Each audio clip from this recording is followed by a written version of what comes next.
আসসালামু আলাইকুম রহমতুল্লাহ বারাকাতু। আশা করি আলহামদুলিল্লাহ সবাই ভালোই আছেন। আপনারা নিশ্চয়ই জানবেন যে আজ 2রা আগস্ট। আজকে এই যে প্রাইমারি সহকারী শিক্ষক অর্থাৎ যারা 14,384 জন 2025-এর নিয়োগে যারা ঝুলেছিলেন, তাদের মহান আল্লাহর ইচ্ছায় তাদের আন্দোলনের মাধ্যমে তারা একটা গতি পেয়েছেন। অর্থাৎ একেবারে লিখিত নির্দেশনা বা বিজ্ঞপ্তি এসেছে আপনার প্রাথমিক ও গণশিক্ষা মন্ত্রণালয়ের ওয়েবসাইটে যে 2025দের অর্থাৎ এই 14,384দের 1 অক্টোবর 2026 হবে হচ্ছে যোগদান এবং পদায়ন হবে হচ্ছে 4 অক্টোবর 2026। ঠিক আছে? এখন এই যে 2025দের যোগদান এবং পদায়ন যদি অক্টোবরে হয়ে যায়, তাহলে কি প্রাইমারি সহকারী শিক্ষক নিয়োগ সার্কুলার যেটা 2026-এর জন্য সেটা কি এই বছরেই আসবে বা ধরেন নভেম্বরেই কি আসবে? এরকম একটা বিষয়, এরই একটা ব্যাখ্যা নিয়ে আপনাদের সামনে এসেছি মহান আল্লাহর ইচ্ছায়। একটু খেয়াল করেন, আমরা সার্কুলারটা কবে নাগাদ আসতে পারে সে বিষয়ে আমরা একটা সিদ্ধান্ত নিয়ে এখান থেকে যাব ইনশাল্লাহ। এবং আমি কিছু জিনিস তৈরি করেছি বরাবরের মতন, এবং এই বিষয়গুলো যদি আপনারা একটু ভালো করে খেয়াল করতে পারেন, তাহলে আমার বিশ্বাস আপনারা নিজেরাই বুঝতে পারবেন যে আসলে কবে নাগাদ সার্কুলারটা আসতে পারে।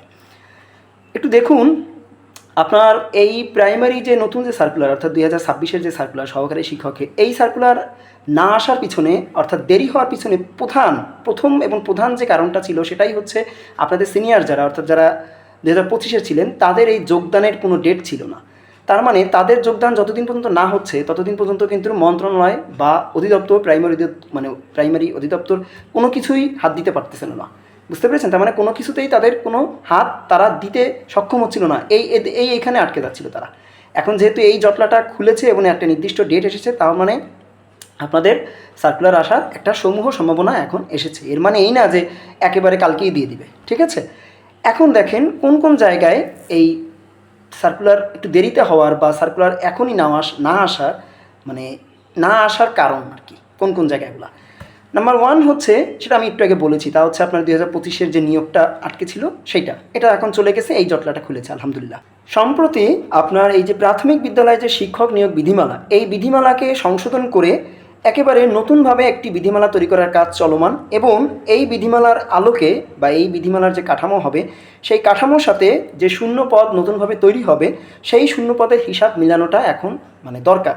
এবং এই হিসাবটা যদি তারা মিলাতে পারেন, তবেই আপনাদের নতুন সার্কুলারের যে কাজ সেই কাজ আরও বেশি বেগবান হবে। বুঝতে পেরেছেন?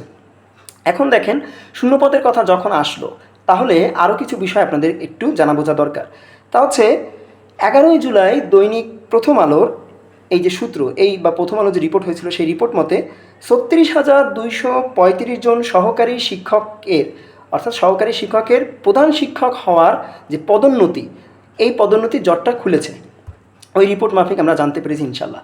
তা হচ্ছে কেমন, যে আপনারা নিশ্চয়ই জানেন যে প্রাইমারি সহকারী শিক্ষক থেকে যদি তারা প্রধান শিক্ষক হন, সেক্ষেত্রে যে নীতিমালা, সেই নীতিমালা হচ্ছে 80% হবে পদোন্নতি। আর সহকারী শিক্ষকদের যে নীতিমালা সেখান থেকে বা প্রধান শিক্ষক হওয়ার যে নীতিমালা, সেখানে 80% হবে হচ্ছে আপনার পদোন্নতির মাধ্যমে এবং 20% হবে হচ্ছে সরাসরি নিয়োগ।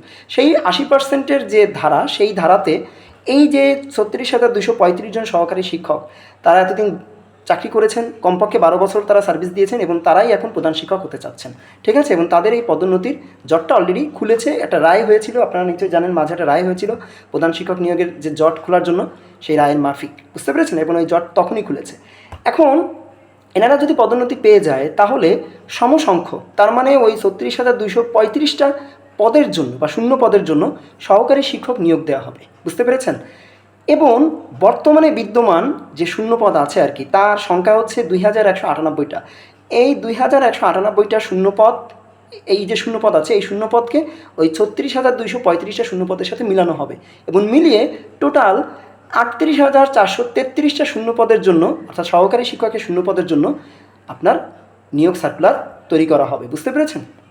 এখন এই 38,433টা পদের জন্য যে সার্কুলারটা আসতে পারে, বা যে ধরনের যতগুলো সার্কুলার আসতে পারে, বা ধরেন সার্কুলার তো আসবে, সেটা যে একেবারে এই 2026-এই 38,433 জনকে নেওয়া হবে এমন না। ঠিক আছে? আমরা একটা আনুমানিক একটা সংখ্যা আশা রাখতে পারি, সেটা আমি ভিডিও শেষে বলবো ইনশাল্লাহ, যে কতজনের মূলত সার্কুলার আসতে পারে যদি আসে, আর আল্লাহর ইচ্ছায় 2026-এ। এখন এটার মানে বোঝা যাচ্ছে যে এইটা করতে গিয়ে অর্থাৎ আপনার এই পদোন্নতির যে বিষয়গুলা বা এই যে শূন্য পদের তালিকা তৈরিকরণ আরও বেশি ক্লিয়ার মানে কাটছাট করে এই তালিকাগুলো তৈরি করা, এগুলো করতে কমপক্ষে 3-4 মাস লাগার কথা। আমরা যদি জুলাই মাসের এই নিউজটা যেহেতু হয়েছে, আপনি জুলাইয়ের সাথে আপনি 3-4 মাস হিসাব করেন, ঠিক আছে? তাহলে অন্তত আপনারা বুঝতে পারবেন, কারণ অনেকগুলা আপনার বোর্ড মিটিং হবে, ঠিক আছে? বোর্ড মিটিংয়ে সিদ্ধান্ত আসবে কীভাবে এগুলো হবে, কোথায় কোথায় পদোন্নতি কতটুকু ঝুলে আছে, কোথায় কতদূর মানে আগিয়েছে, এই বিষয়গুলো তখন আলোচনা হবে ইনশাল্লাহ। ওকে, তো এই গেল এখানে। এবার আসেন হচ্ছে এর পাশাপাশি আরও কিছু বিষয়, তা হচ্ছে পদায়নের যে নতুন নীতিমালা, এই পদায়নের নীতিমালা অনুসারে আপনার যে নিয়োগ প্রক্রিয়াকে আরও বেশি স্বচ্ছ এবং সুন্দর করার জন্য লটারির মাধ্যমে কিন্তু বর্তমানে সহকারী শিক্ষকদেরকে পদায়ন দেওয়া হবে, এই সিদ্ধান্ত কিন্তু চূড়ান্তকরণ করা হয়েছে। এবং এটা কিন্তু আমরা প্রাথমিক ও গণশিক্ষা মন্ত্রণালয়ের যে নোটিশ, সেই নোটিশের মাধ্যমে জানতে পেরেছি।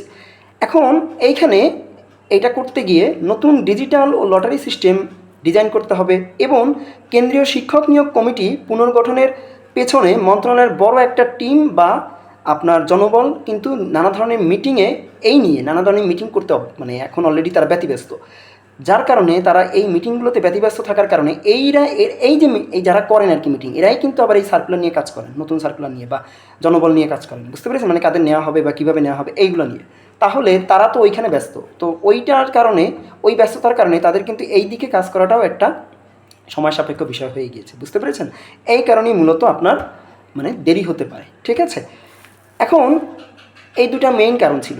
তাহলে কি বোঝা যাচ্ছে দেখেন, এগুলো দিয়ে বোঝা যায় যে এই সব কাজ শেষ করে সার্কুলার যদি আপনার আনতেই হয় 2026-এর জন্য, সেটা নভেম্বরে আসার সম্ভাবনা আমি অন্তত পার্সোনালি আমার জায়গা থেকে আমি দেখি না। এইটা হয়তোবা ডিসেম্বরের মাঝামাঝি থেকে শুরু করে আপনার জানুয়ারি শেষ পর্যন্ত এই যে সময়টা আছে, এই সময়ের দিকে এই সার্কুলারটা আসতে পারে। তার মানে জানুয়ারি মানে 2027-এর জানুয়ারি যে শেষ পর্যন্ত এই সময়ে, এই যে আপনার 1.5 মাস, এই 1.5 মাসের ভিতরে আপনারা যদি কোনো সমস্যা না থাকে, এখন সরকার যদি সদিচ্ছা সরকারে থেকে থাকে, সরকার যদি পদক্ষেপ নেয়, ইনশাল্লাহ সার্কুলারটা আপনারা পেয়ে যাবেন, বুঝতে পেরেছেন? আর আমি বলেছিলাম যে মোট কত পদের সার্কুলার আসতে পারে এবার 2026-এর জন্য।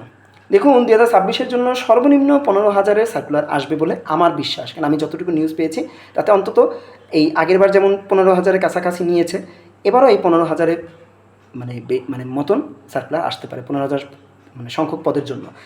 তবে এর বেশি হওয়ার সম্ভাবনা অনেক বেশি, অর্থাৎ 15,000-এর বেশি আসার সম্ভাবনা থাকতে পারে, যেহেতু শূন্য পদের সংখ্যা তো বুঝতেই পেরেছেন যে যদি সব ঠিকঠাক করতে পারে তাহলে 38,433টা শূন্য পদ তৈরি হবে। তো সেক্ষেত্রে তার অর্ধেক যদি অন্তত এবার আসতেই পারে, না আসা তো অসম্ভব কোনো কিছু না, তাই না? তো এই ছিল মোটামুটি আলোচনা, ঠিক আছে? আশা করি আপনারা বুঝতে পেরেছেন। আমার জায়গা থেকে আমি আপনাদের হয়তো কিছুটা ধারণা দিতে পেরেছি যে প্রাইমারি সহকারী শিক্ষক যে সার্কুলার 2026 সেটা কবে নাগাদ আসতে পারে। আপনারা সেভাবেই পড়াশোনা করেন। আমি বলেছিলাম যে 3 মাসে কীভাবে প্রস্তুতি নেবেন এই সহকারী শিক্ষকের জন্য প্রাইমারির, তা নিয়ে আমি ইনশাল্লাহ আলোচনা করবো। আপনারা হয়তো অনেকে বোঝেন নাই যে এই 3 মাস মানে কোন 3 মাস, এটা আমি ভিডিওতে বলে দিব। এর মানে এই না যে আপনার মানে 3 মাস পরেই সার্কুলার আসবে তাই আমি 3 মাস আগে থেকে এটা দিচ্ছি, এর মানে এই না। আমি আপনাদেরকে বুঝাই দেবো ইনশাল্লাহ আমার ভিডিওতে, ইনশাল্লাহ যদি আল্লাহ বাঁচিয়ে রাখেন। ওটার কাজ চলমান আছে, আমার জন্য দোয়া করবেন। তো ভালো থাকবেন, আজকের মতো এখানেই বিদায় নিচ্ছি। আল্লাহ হাফেজ, আসসালামু আলাইকুম ওয়া রাহমাতুল্লাহি ওয়া বারাকাতুহু।